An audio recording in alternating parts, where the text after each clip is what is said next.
warahmatullahi wabarakatuh. Perkenalkan, saya Osman, mahasiswa INKJ, Prodi Perbankan Syariah. Pada kesempatan kali ini, saya akan mempresentasikan materi mengenai penyusunan rencana strategi keuangan.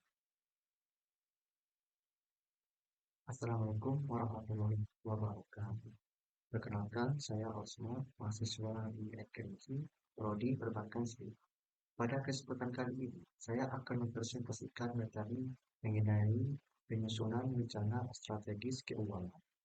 Materi ini sangat penting karena setiap organisasi, perusahaan, lembaga, keuangan maupun instansi pemerintah membutuhkan perencanaan keuangan yang baik agar tujuan organisasi dapat tercapai secara efektif dan efisien. Dalam video ini, saya akan membahas pertama pengertian rencana strategis keuangan. Kedua, tujuan penyusunan rencana strategis keuangan. Ketiga, manfaat rencana strategis keuangan. Keempat, prinsip-prinsip penyusunan. Kelima, tahapan penyusunan strategis keuangan. Keenam, faktor yang mempengaruhi. Ketujuh, contoh penerapan. Dan terakhir, kesimpulannya. Baik, mari kita mulai pembahasannya. Rencana strategis keuangan adalah suatu proses penyusunan dan pengelolaan sumber daya keuangan organisasi secara sistematis untuk mencapai tujuan jangka panjang yang telah ditetapkan. Secara sederhana, rencana strategis keuangan merupakan pedoman yang digunakan organisasi dalam mengelola pendapatan, pengeluaran, investasi, pembiayaan, dan pengendalian keuangan untuk masa depan. Menurut para ahli, perencanaan keuangan strategis merupakan bagian dari manajemen keuangan yang berfungsi mengarahkan penggunaan dana secara optimal agar tujuan organisasi dapat tercapai. Dengan adanya rencana strategis keuangan, organisasi dapat menentukan arah pengelolaan keuangan, mengantisipasi risiko keuangan, menjaga stabilitas keuangan, meningkatkan efisiensi penggunaan dana, dan mendukung pencapaian visi dan misi organisasi. Berikut adapun tujuan penyusunan rencana strategis keuangan. Pertama, mencapai tujuan organisasi. Setiap organisasi memiliki tujuan yang ingin dicapai, perencanaan maupun membantu menyediakan sumber dana yang diperlukan. Kedua, mengoptimalkan penggunaan dana. Dana yang dimiliki dapat digunakan secara efektif dan efisien sehingga tidak terjadi pemborosan. Ketiga, menjaga likuiditas. Likuiditas adalah kemampuan organisasi memenuhi kewajiban jangka pendek dan tepat waktu. Keempat, mengendalikan risiko keuangan. Perencanaan yang baik dapat mengurangi risiko kerugian dan ketidakpastian. Terakhir, meningkatkan nilai organisasi, yaitu memperoleh keuangan yang baik dan meningkatkan kinerja dan nilai organisasi di masa depan. Berikut ada manfaat rencana strategis keuangan, yaitu bagi organisasi.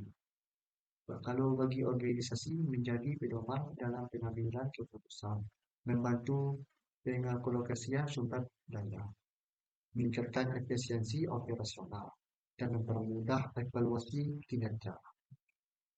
Kalau bagi manajemen, membantu menentukan prioritas program, memudahkan pengawasan keuangan, menjadi dasar penyusunan anggaran. Kalau bagi investor dan pemangku kepentingan, yaitu meningkatkan kepercayaan, menunjukkan kemampuan organisasi dalam mengelola keuangan, dan memberikan gambaran prospek masa depan. Berikut ada prinsip-prinsip penyusunan strategi. Berikut ada prinsip-prinsip penyusunan rencana strategis keuangan.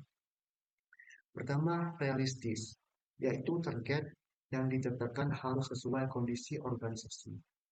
Kedua, fleksibel, yaitu rencana harus mampu menyesuaikan perubahan lingkungan.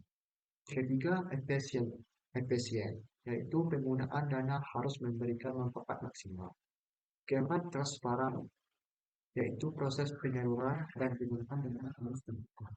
Kelima, akuntabel, yaitu setiap pengguna dana harus dapat dipertanggungjawabkan. Terakhir, berkelanjutan, yaitu perencanaan harus diperhatikan langsung organisasi dalam jangka panjang. Berikut ada tahapan penyusunan rencana strategis keuangan. Pertama, analisis kondisi keuangan, yaitu yang dianalisis meliputi pendapatan, pengeluaran, aset, kewajiban, dan arus kas. Tujuannya untuk mengetahui posisi organisasi saat ini. Kedua, menetapkan visi dan tujuan keuangan. Contohnya, menjadi perusahaan dengan pertumbuhan laba 15% per tahun dalam 5 tahun ke depan. Tujuan harus memenuhi konsep SMART, yaitu spesifik, measure, expert, and deliver, dan time bound. Ketiga, analisis lingkungan internal dan eksternal. Menggunakan analisis SWOT, STRAT, yaitu kekuatan, modal kuat, SDM komputer, dan weakness, kelemahan, biaya operasional tinggi, dan peluang, yaitu pasar berkembang. 4. Menyusun strategi keuangan. Strategi yang dapat dilakukan yaitu meningkatkan pendapatan, mengurangi biaya, mengoptimalkan investasi, menambah sumber pembiayaan, dan meningkatkan efisiensi operasional. Kelima, menyusun anggaran. Anggaran merupakan penerjemahan strategi keuangan dalam bentuk angka. Contohnya, pendapatan tahun depan 500, pengeluaran operasional 300 juta, investasi 100 juta, dan cara cadangan dana 100 juta. Dana implementasi rencana. Setelah disusun, rencana harus dilaksanakan oleh seluruh bagian organisasi setelah itu selesai. Kedua, monitoring evaluasi. Monitoring dilakukan untuk memastikan pelaksanaan sesuai dengan evaluasi dilakukan aktivitas apakah tidak berkata, kendala yang muncul, dan perbaikan yang perlu dilakukan.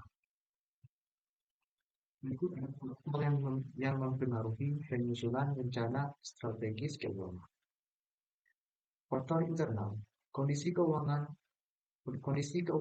organisasi, kualitas sumber daya manusia, sistem manajemen, dan teknologi yang digunakan. Kalau faktor eksternal, inflasi, suku bunga, kondisi ekonomi, kebijakan pemerintah, dan pesaing pasar. Berikut contoh penerapan strategis keuangan. Misalnya, sebuah koperasi syariah memiliki target meningkatkan pembiayaan sebesar 20% dalam 3 tahun. Langkah yang dilakukan, pertama, menganalisis laporan keuangan. Kedua, target pertumbuhan. Ketiga, menambah jumlah anggaran. Keempat, mengembangkan produk pembiayaan. Kelima, menyusun anggaran tahunan. Dan terakhir, melakukan evaluasi berkala. Hasilnya, koperasi dapat meningkatkan pendapatan sekaligus menjaga kesehatan keuangan. Jadi, dari pembahasan yang telah disampaikan, dapat disimpulkan bahwa rencana strategis keuangan merupakan proses perencanaan pengelolaan sumber daya keuangan untuk mencapai tujuan organisasi dengan jangka panjang. Penyusunannya dilakukan melalui beberapa tahap, yaitu analisis kondisi keuangan, penetapan tujuan, analisis SWOT, penyusunan strategis, penyusunan anggaran, implementasi, monitoring, dan evaluasi. Dengan perencanaan keuangan yang benar, menentukan risiko dan mencapai tujuan secara optimal. Baik, demikianlah dari penyusunan rencana strategis keuangan yang dapat saya sampaikan. Semoga materi ini dapat menambah wawasan dan pemahaman kita mengenai pentingnya perencanaan strategis dalam pengelolaan keuangan. Saya ucapkan terima kasih. Wassalamualaikum warahmatullahi wabarakatuh.